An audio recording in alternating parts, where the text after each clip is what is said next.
Are you tired of getting decimated by magic and you want to stop some spells? Here is how you do it using the Dwarfs.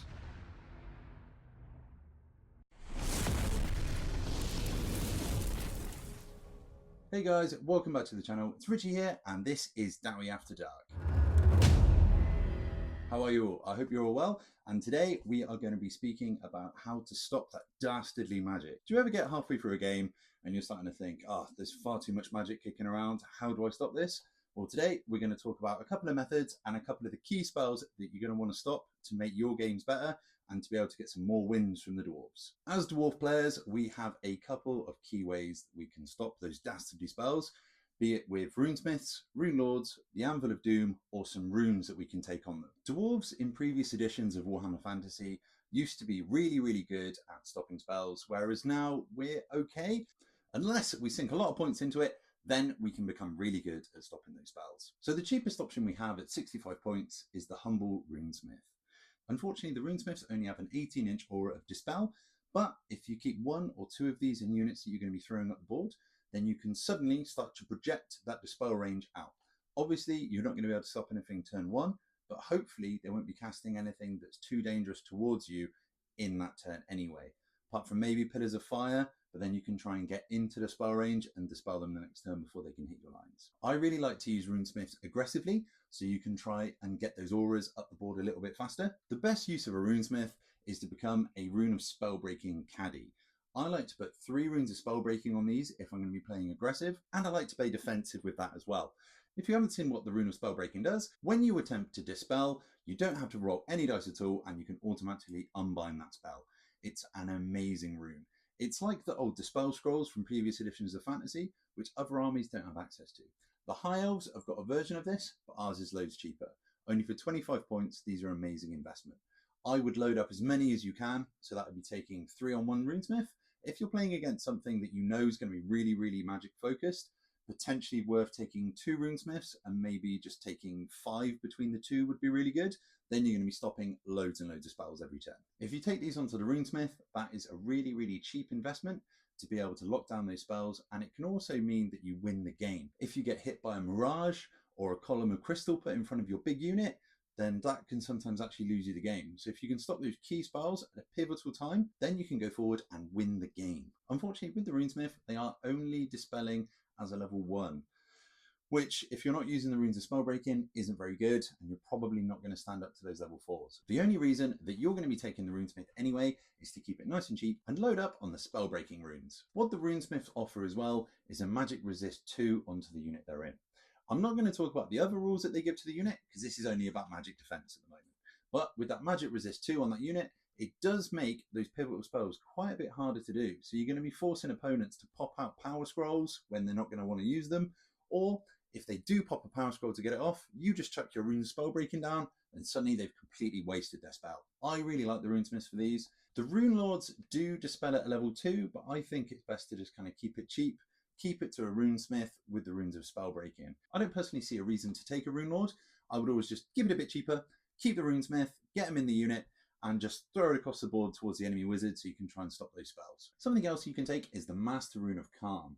Now, for 50 points, it is quite a big investment. It's a hex with a casting value of 8 or 11, range self, and the effect is, if the bound spell is cast with a casting value of 8 or more, the enemy wizards that are within 18 inches of this model, when attempting to cast a spell, must increase that spell's casting value by 2. If the bound spell is cast in a casting result of 11 or more, then the wizards within 36 inches have the same effect. Oof, I do really like this. The problem that this has, though, is if you're in range of an enemy wizard that's a level 4, they're just going to be able to unbind it, and it's going to be quite difficult to get off on that 11+.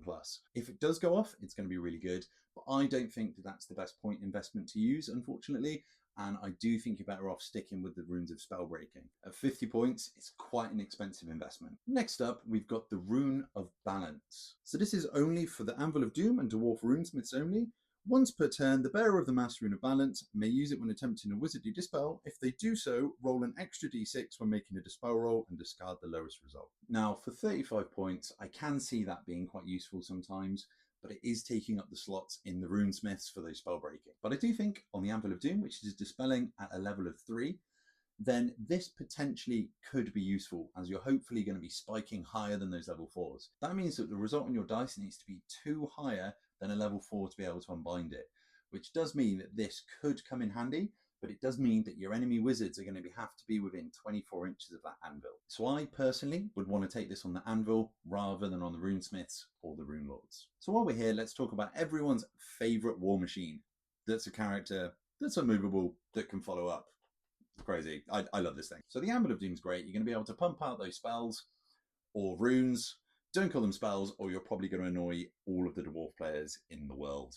It has magic resist 3, so if any wizards are trying to cast spells on you, it's going to be almost impossible for them to get them off. And you also unbind at +3, which means it is easier for you to try and unbind enemy spells with this than, say, the Runesmiths, which is not great, unfortunately. Like, if it was level 4, I would much prefer that. I do think it's a little bit of an oversight that it's not level 4, as the dwarves are meant to be really good at grounding magic into the stone of their feet, but it's what we've got, unfortunately. So it is a little bit harder to play with than trying to unbind with level 4s, but you can just try putting on either the spell breakings or even trying the Master Rune of Balance, and that should be able to help you stop some of those spells. So a good technique that you can use to try and maximize the overlaying auras of the ranges for the dispels is have your anvil in the center of your army, so 24 inches out from that, which means a lot of the damage spells have a lot shorter range than that, so they would have to come into the aura. You can also push out with one of the Runesmiths while keeping that inside the aura of the anvil, and then you have a much larger aura around that to be able to stop those spells. Mixing and matching the runes of spellbreaking as well could be a good idea. Keeping some on the Runesmith, then keeping one on the Anvil of Doom, then you can definitely stop as much magic as you can in that one turn, which can 100% win you the game. So for a roundup of our 3 options, I definitely think the Runesmith with the 25-point rune of spellbreaking is the most efficient way that we can stop magic. Whether you take 1 Runesmith or 2, and then whether you take the 3 runes of spellbreaking on 1 Runesmith or keep one back onto the anvil, and then once you've created your auras of null zones where you can stop magic coming at you, then you can create a zone where enemy wizards either won't want to come into, or they'll have to plan around the fact that their magic's going to get stopped that turn. What enemy wizards will do is try to bait you out by casting spells to try and get you to pop your runes of spellbreaking, keep them back for pivotal spells. So next I'm going to be talking about some spells that you're really going to want to stop. These are game-winning spells, and you need to stop these if you can. So don't burn through all of your runes of spellbreaking or your Rune of Balance reroll too quickly. Save it for these, and this will help you win games. If you haven't played against illusion magic, this can be the real bane of any combat army.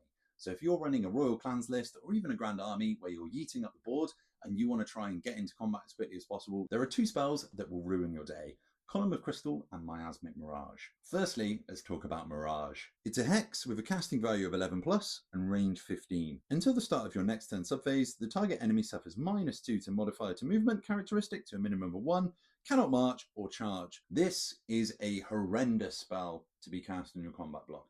I have been stuck out in the middle of nowhere, and it is one of the reasons why if I'm running a combat list, I'm always going to be running a Runesmith with runes of spellbreaking in the combat block. So if you're a marching column and your Runesmith isn't in the first rank, you can still dispel from there. They just suddenly disappear as soon as they're in combat if they're not on the front rank. But while you're in marching column and not in combat, you can dispel, so don't worry about that at all. This is one of those spells that will win or lose you games. So you need to keep a rune of spellbreaking back for this, and you need to stop it from going off. It's quite hard to cast, so an opponent will probably try and pop his power scroll to try and stop it. So once they've done that, they've wasted their points in the power scroll. You stop this, and then next turn you'll be free to charge with your unit that is drilled, popping out of marching column and running forward and ruining your opponent's day. Next up, we have the Column of Crystal. It's a magical vortex with a casting value of 10 plus with a 9-inch range. It remains in play. Place a large 5-inch blast template with its center hole is in 9 inches of the caster. While in play, the template does not move and is treated as impassable terrain with no light of sight can be drawn over it. This is pretty much the same as Mirage, to the point where if this is placed in front of your unit, there's absolutely nothing you can do about it. You can't charge it. But what I would do personally with this is there is a sequence for this. So I would let that be cast, not wasting your Rune of Spellbreaking then, and then see what else they do, because you might need to pop it for the Mirage. As you start your turn in the enchantment phase, I would pop a Rune of Spellbreaking and get rid of this. Kill it in their turn, they won't be expecting it, and you can just charge straight from that locked in position. So if they've tried to Mirage you, and column of you, you've managed to stop both of them, then you're free to charge into their army. Next up, we're going to be talking about one of my least favourite spells to be coming at me, which is Plague of Rust. This is in Elementalism. Plague of Rust is a hex with a casting value of 9+, with a range of 21. Until the next start of turn subphase, the target enemy suffers -2 to armor value. This spell may target an enemy unit that's engaged in combat. Unfortunately, this is a really long range spell, and you are going to struggle at stopping this with the Runesmiths. So if the enemy wizard is out of your 18-inch range, which they probably will do if you're playing against a good player, you're going to have to rely on your magic res, which for the Runesmiths unit is going to be +2, so that is going to be quite good. Hopefully try and shut down those wizards. But something you can do to try and mitigate this is have your anvil right at the front. Keep your units that is going to be trying to Plague of Rust slightly back, so that the wizard would have to come into the spell range of the anvil to be able to cast this. If you're playing a denied flank, where you're just sitting back in the corner and shooting out, they would have to come within the range of the anvil to dispel. So you can stop these. The only issue you're going to have is if you're pushing forward. What you can do with the double move from the anvil to move that unit is try to get your runesmith with the Rune of Spellbreaking into a position where the wizard's not going to be able to get out of your dispel range. As long as you can keep the wizard locked in that, you should be fine. So next up, I'm going to talk about everyone's favourite beast spell. So this is Viletide. Viletide is a magic missile with a casting value of 8+, with 15-inch range. The target enemy suffers 5d6 strength 1 hits with no armor saves permitted. Ward and regen saves can be attempted as normal. Now, that doesn't sound too bad by itself, but when you put that with Hag Tree Fetish, where you can re-roll all of your dice for the wounds, that becomes a big problem. Not being able to rely on the one thing that dwarves rely upon, which is our good armor saves. Now, I have come foul of this a few times. It's done a lot of damage to me. This spell is definitely better at dealing with dragons than it is with us, but you do not want them to proc 10 or 15 sixes onto a unit of, say, Iron Drakes or Hammerers, because that would really, really ruin your day. Luckily, the spell is super close range. They're going to have to cast it with your Magic Res, and they're definitely going to be in range for you to spell break this. If you're playing against Beastmen, this is the spell that you need to stop, because it will do the most damage against you. Before the game starts, you need to find out which one of the wizards has got the Hag Tree Fetish, because that's the one you're going to want to try and stop with the Rune of Spellbreaking. The other ones without the rerolls aren't too bad, so it's the Hag Tree Fetish one you need to stop. So when you're playing against undead, they're going to be trying to drop your leadership down, so then they can scream at you and do the most damage. There are 2 spells that you really, really need to stop. The first one is Spirit Leech. It's a hex, casting value of an 8, range 18. Until the end of this turn, the enemy unit suffers a -2 to its leadership characteristic to a minimum of 2, and cannot use the General's Inspiring Presence rule. The next one is Spiritual Vortex, which is a magical vortex with a casting value of 11, range 12, remains in play. Place a large 5-inch blast template so that the central hole is within 12 inches of the caster. Whilst in play, the template does not move and is treated as dangerous terrain. Whilst within 8 inches of the template, enemy units suffer a -1 modifier to their leadership characteristic to a minimum of 2 and cannot use the General's Inspiring Presence. Now, there are 2 big issues with this, is that they stack with each other and you also can't use your General's Inspiring Presence, which isn't too bad for dwarves, because we're leadership 9 base, whereas your general is probably either going to be leadership 9 or leadership 10, so it drops you down by 1, which is fine.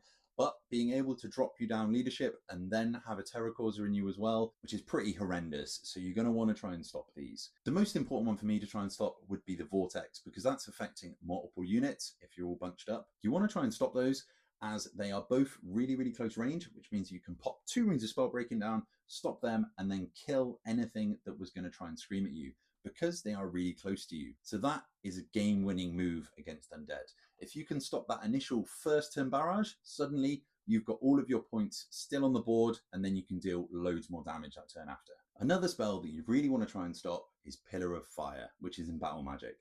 This spell is really annoying because it can just ping backwards and forwards through your lines. You might not necessarily be able to stop this because the enemy wizard's going to be standing back and they're probably going to be out of your dispel range, unfortunately. You can try and stop this by yeeting up a runesmith in a unit to try and get in range of the caster and unbinding it, but your best tactic is going to be to try and make your unit so it can't affect more than 1 unit a turn. So let's have a look at the Pillar of Fire. It's a magical vortex with a casting value of 9, range 12. It remains in play. Place a small 3-inch blast template so that the central hole is within 12 inches of the caster. Whilst it's in play, the template is treated as dangerous terrain. The template moves d6 in any direction the caster chooses and the start of turn subphase. Any unit, friend or foe, that moving template touches or moves over suffers D3+3, strength 3 hits with an AP of 2. These hits have flaming attack special rule. Now this is really annoying. If you played against these, you probably know that it can ping through all of your units, because if it doesn't finish fully off a unit, it then moves through that unit and just pings all the way through. It's really annoying if you're bunched up. Something you can do if you're playing against Wood Elves that are going to be spamming it, or against the Chaos spam list, make sure that your units are over 3 inches apart. What this does is it means the template has to stop and it can only affect one unit a turn. Another thing you can do is put units that have got a ward save at the front, so that be Iron Drakes with their innate 5-up ward save from flaming, or your big block that's going to have a 5-up ward from the BSB. It's going to be harder for those units to die, and they're going to be the first ones that hit. And also, because they're higher value targets, they will probably want to go backwards and forwards through them. It's a really annoying spell if you're castled up and there's nothing you can do about it, but just making a couple of changes in your deployment, so moving out your front units turn 1 just to try and make a bit of a gap, is a really good tactic to try and stop this spell from doing cataclysmic damage to you. But you can also yeet out the Runesmith and try and stop it. Luckily, with the innate Magic Resist 1 of your entire Dwarf army and the Magic Resist 2 on Runesmith units and Magic Resist 3 on the Anvil, luckily we are in a good spot to stop magic. I think that the Magic Resist is actually a lot more important than people think it is, and it does stop a lot of spells from going off. With the access to the Runes of Spellbreaking, we can also stop lots of spells. The last spell that I'd like to talk about is from the Orcs and Goblins. This is Itchy Nuisance. It's a hex, casting value of a 9 with a 15-inch range. Until the start of your next subphase, the target enemy suffers minus D3 to its toughness and initiative characteristic to a minimum of 1. Now this spell is absolutely awful, so what they'll try and do is reduce our toughness down to 1, then they'll cast Plague and reduce our saves down to 2, so suddenly they can wound us on 2s, and then it's AP 2 for all of their shots, and even in close combat against goblins, which is absolutely horrendous. Luckily, it's only got a range of 15. They do have an artifact that lets them add 3 inches onto the range of their spells, but that does mean that it's still going to have to be within range for the Dispelling and the Dispel Scrolls, and 100% in range 24 of the Anvil. So you need to stop that, or that would be a really bad day for the Dwarf unit that's suddenly going to be toughness 1. All of these spells that I've talked about are game-winning spells. If you can stop these from going off, you're going to be buying yourself turns in the game. Your enemy may have overestimated what these spells are going to do and left themselves open, which then means that you can move in and go for the kill against the enemy units. Or even they've left a spellcaster out in the open because they thought they're going to be able to munch through a unit. So then if they're not within 3 inches of an enemy unit, you can put a well-placed cannonball and blow them apart. These are definitely some of the problem spells that I've encountered in my tournaments. If you've seen any other spells that you think are really good against dwarves, please let me know. These are the ones that have really caused me a problem. The best deployment that I've found to be able to stop magic is Anvil at the front and center, Runesmith in a unit up to the left, and it creates a kind of a wedge where the opponent's not going to be able to come into that zone. So you then either push forward from that or let the enemy spellcasters come to you while they run through a hail of hot lead on their way to your lines. I hope this video has helped if you've been struggling against magic. Definitely invest in the Runesmiths, definitely invest in the Rune of Spellbreaking and the Anvil. I really rate the Anvil. I know a lot of people don't like it, but I think for being able to have a little bit of magic resistance and the spells that the Anvil can do, I think it's almost an invaluable tool for us. Also in Royal Clans, a Runesmith being able to be your BSB does mean you can cut down on points and make some beefier heroes and units as well. If you have any other tactics for dealing with magic, please let me know. And I hope you have good luck smashing all of these spellcasters going forward. Take care, guys. Goodbye.